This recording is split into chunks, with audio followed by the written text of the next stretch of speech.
तुमने सब सही से लगा दिया है ना? हाँ सर, सारे डायनामाइट लग गए हैं।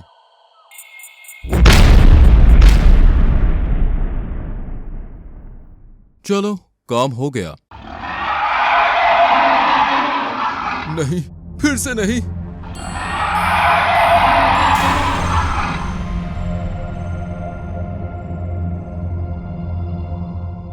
रोहन इन गर्मियों की छुट्टियों में अपनी नानी के घर जा रहा है। पापा, और कितनी देर लगेगी? बस थोड़ा टाइम और बेटा, फिर हम पहुंच जाएंगे। आज बहुत दिन के बाद उसे पढ़ाई से छुटकारा तो मिला।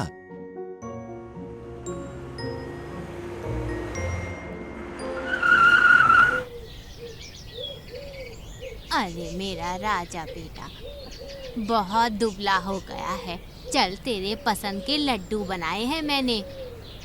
इतने में मामा मामी के बच्चे भी वहां पे आ गए। रोहन भैया। अरे बेटा, लड्डू तो खाते जाओ। बहुत देर खेलने के बाद रोहन, अन्नू और अर्जुन एक पेड़ के नीचे बैठे आराम कर रहे थे। तभी रोहन को दूर एक धुएं का गुब्बारा दिखाई देता है। ये धुआं कैसा है? अर्जुन डर के मारे अन्नू की तरफ देखता है। अन्नू इशारा करते हुए उसे बताने से मना करती है। रोहन दोनों को असहज होते हुए देखता है और उनसे पूछता है, अरे क्या हुआ? तुम ऐसे चुप हो गए जैसे तुम दोनों को कोई सांप सूंघ गया हो। नहीं, ऐसा कुछ नहीं है। वहाँ सिर्फ एक मामूली रेलवे ट्रैक का काम चालू है। ओह वाह, रास्ते तो बहुत बार बनते हुए देखे हैं, पर कभी रेलवे ट्रैक बनता हुआ नहीं देखा। चलो वहाँ जाते हैं। नानी ने मना किया है। क्यों? नानी कह रही थी वहाँ कुछ अजीबोगरीब घटनाएं हुई हैं। जैसे कि? जैसे वहाँ जो भी जाता है वापस लौटकर नहीं आता। मुझे नहीं ले जाना चाहते हो तो मत ले जाओ, पर ऐसे वाहियात बहाने मत बनाओ। अरे सच्ची भैया, मैं कोई बहाना नहीं बना रही। कुछ सालों पहले उस गुफा में एक लड़का खेल रहा था, तभी एक हादसे में उसकी मौत हो गई। और तब से वहाँ जो भी गया वो वापस नहीं लौटा। हर बार वहाँ रेलवे ट्रैक का काम बंद हो जाता है। बहुत से मजदूर काम करते करते गायब हो गए। गवर्नमेंट ने भी परेशान होकर वो पुरानी जगह ट्रैक बनाना बंद कर दिया और उससे 200 मीटर दूर दूसरे ट्रैक का काम चालू कर दिया। अरे कुछ नहीं होता, ये सब मनगढ़ंत कहानियां हैं जो दादी ने बनाई है तुम लोग को शैतानी करने से रोकने के लिए। शाम होते ही हम सबकी नजरों से छिपते छिपते वहां पहुंच जाएंगे।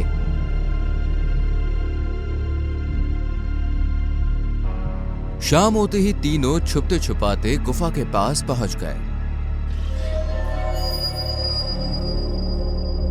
मुझे डर लग रहा है भैया। डरने की क्या है बात, मैं हूं ना साथ।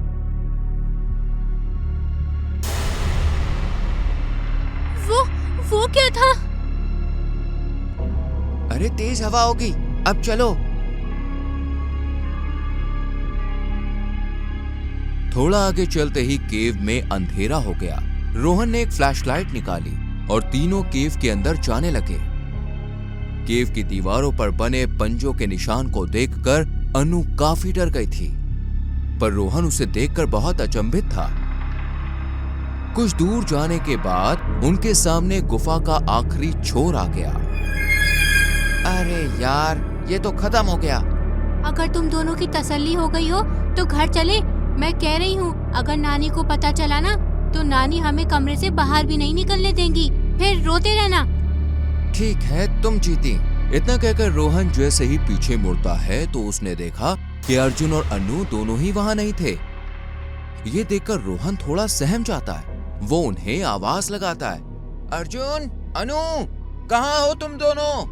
अब रोहन की मस्ती टेंशन में बदल गई थी। वो सोच ही रहा था कि उस गुफा में दोनों को कहाँ ढूंढे। तभी उसे अनु की चीख सुनाई दी। रोहन वो चीख सुन के ठहर जाता है। वो उस चीख की तरफ भागा।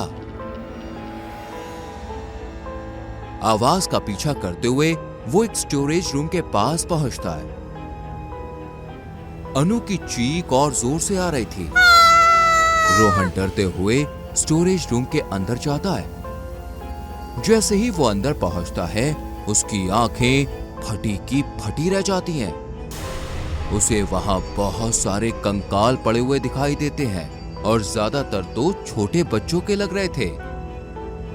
ये सब देख के उसके दिल की धड़कनें तेज हो गईं। उसने हिम्मत की और आगे बढ़ा। वो जैसे ही आवाज के पास पहुंचा तो जो उसने देखा उसे देखकर उसका खून चमसा गया, मानो उसके सामने एक खूंखार दांतों और पंजों वाला एक भयानक राक्षस अनु को अपने पंजों में दबोचे हुए था और अर्जुन वहीं नीचे बेहोश पड़ा हुआ था। ये देखकर रोहन डर से कांपने लगा।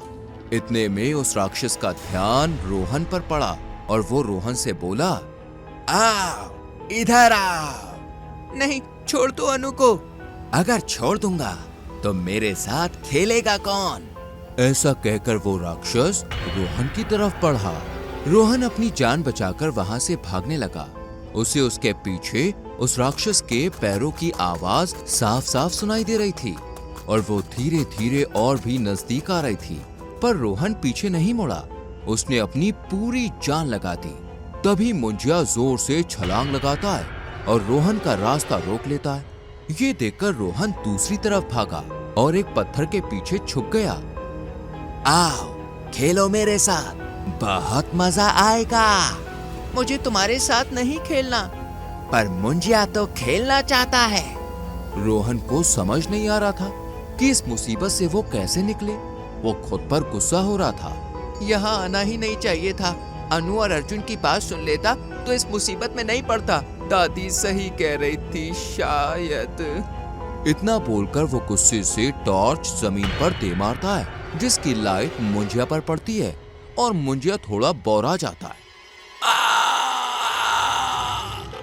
तभी रोहन को बाहर जाने का मौका दिखता है और उसने फिर से दौड़ लगा दी। रोहन बुरी तरह से हाँफ रहा था, पर उसने रुकने का नाम नहीं लिया। कुछ देर बाद उसे गुफा खत्म होती हुई दिखी और उसकी जान में जान आई। उसे अब उस राक्षस के पैरों की आवाज भी नहीं आ रही थी और गुफा के बाहर आके उसने राहत भरी सांस ली। हाँ, बाल बाल बचे। इतने में रोहन ने देखा कि अर्जुन और अनु उसके सामने खड़े थे। उन्हें देखकर रोहन चौंक जाता है। उसे कुछ भी समझ नहीं आ रहा था कि ये उसके साथ क्या हो रहा है। तुम दोनों यहाँ कैसे? तुम्हें तो राक्षस ने पकड़ लिया था ना? कौन सा राक्षस? हम तो अंदर गए ही नहीं थे। क्या? कुछ भी बकवास मत करो।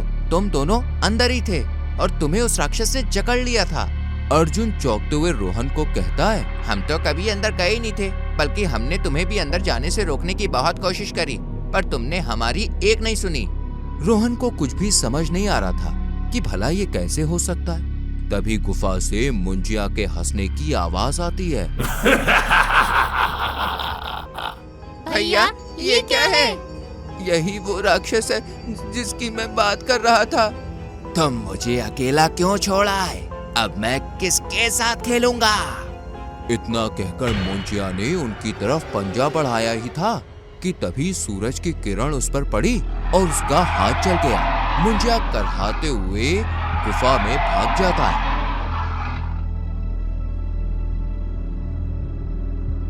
बाय। अरे अर्जुन, इतने शांत क्यों? अपने भाई बहन को टाटा नहीं करोगे? सहमा हुआ रोहन कार विंडो से बाहर देखता है और जैसे ही उन्हें टाटा करने जाता है तो वापस डर के मारे कांपने लगता है। वो देखता है अर्जुन, अनु और दादी के पीछे मुंजिया खड़ा था।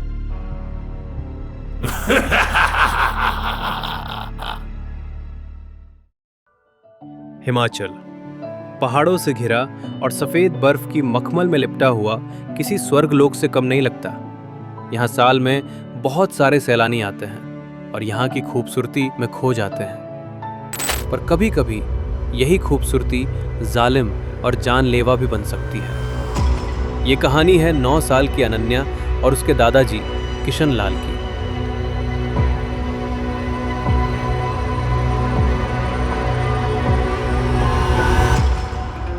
अनन्या अपने परिवार और चचेरे भाइयों के साथ क्रिसमस मनाने अपने दादाजी के घर हिमाचल आई थी, पर लास्ट मिनट उसके मॉम डैड को कुछ काम की वजह से हिमाचल से बाहर जाना पड़ा।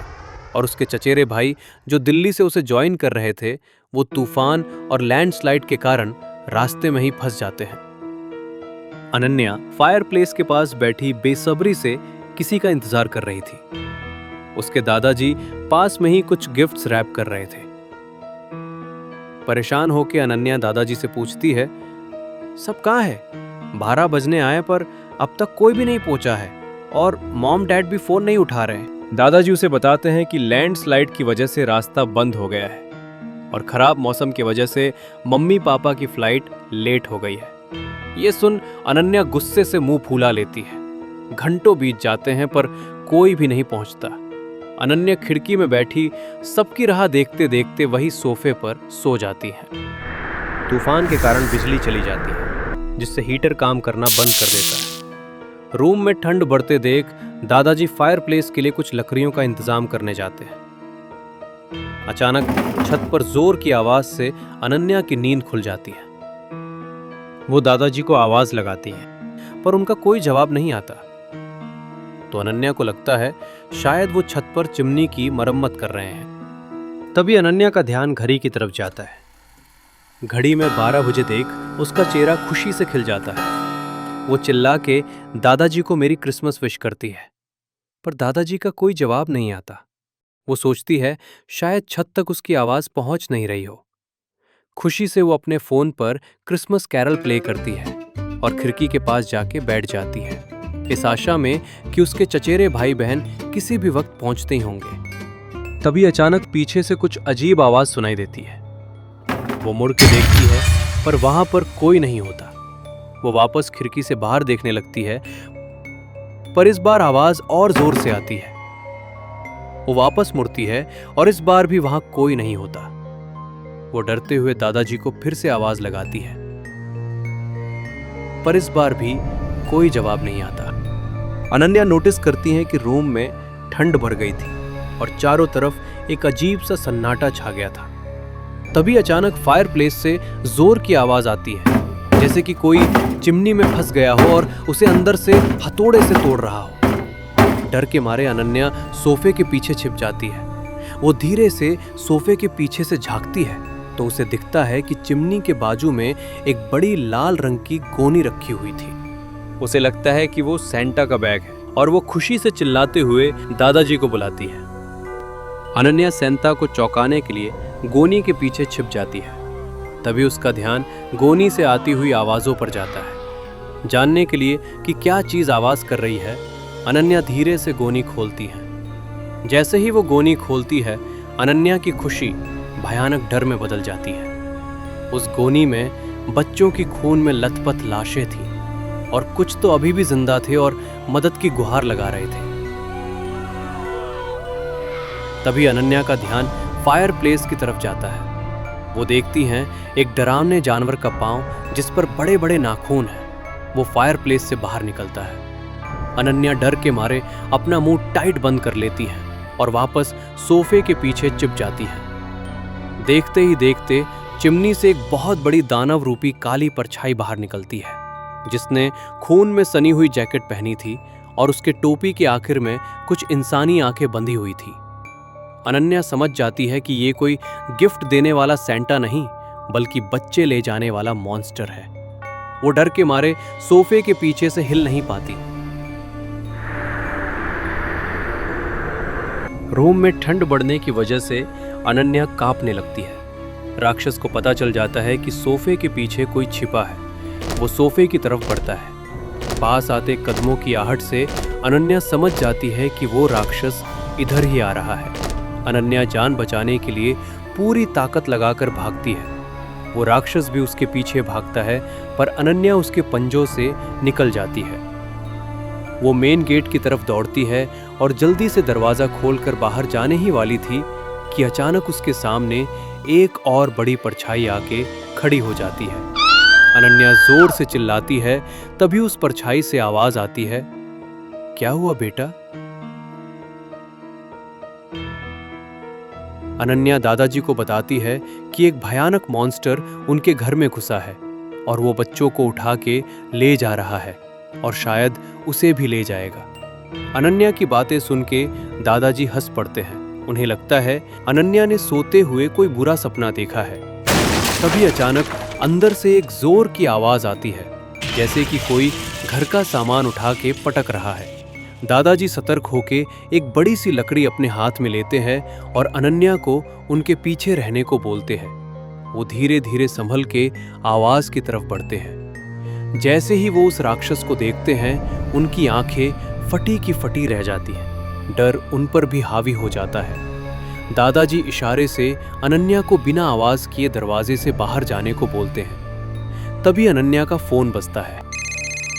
राक्षस उनकी तरफ देख के जोर से गुर्राता है। दादाजी खुद को और अनन्या को बचाने के लिए वो भारी लकड़ी राक्षस की तरफ फेंकते हैं, पर वो उसे एक तिनके की तरह हवा में उड़ा देता है। दादाजी अपनी पैंट के हुक से लकड़ी काटने वाली कुल्हाड़ी निकालते हैं। वो अनन्या को भागने के लिए बोलते हैं और खुद राक्षस को रोकने के लिए उसकी तरफ कुल्हाड़ी लेके दौड़ते हैं। लेकिन राक्षस दादाजी को एक हाथ में पकड़ के उठा लेता है और फिर जोर से सोफे पर पटक देता है, जिससे सोफा टूट जाता है और दादाजी गहरी चोट से बेहोश हो जाते हैं। अनन्या दादाजी को बचाने के लिए उनकी तरफ भागती है। वो उन्हें खींच के बाहर निकालने की बहुत कोशिश करती है, पर उन्हें हिला भी नहीं पाती। राक्षस अनन्या को पकड़ने के लिए उसकी तरफ बढ़ता है। अनन्या जोर जोर से रोते हुए दादाजी को उठने के लिए बोलती है। राक्षस अनन्या को अपने पंजों में दबोचने ही वाला था। तभी खिड़की से आती हुई एक तेज रोशनी राक्षस को चौंका देती है। बाहर से कार के हॉर्न की आवाज आती है। अनन्या खिड़की से बाहर देखती हैं तो उसके मॉम डैड होते हैं। अनन्या चिल्लाते हुए उन्हें अंदर आने से मना करती है। जब अनन्या वापस पलट के देखती हैं तो वो राक्षस वहां नहीं होता, जैसे कि वो हवा में कहीं गायब हो गया हो।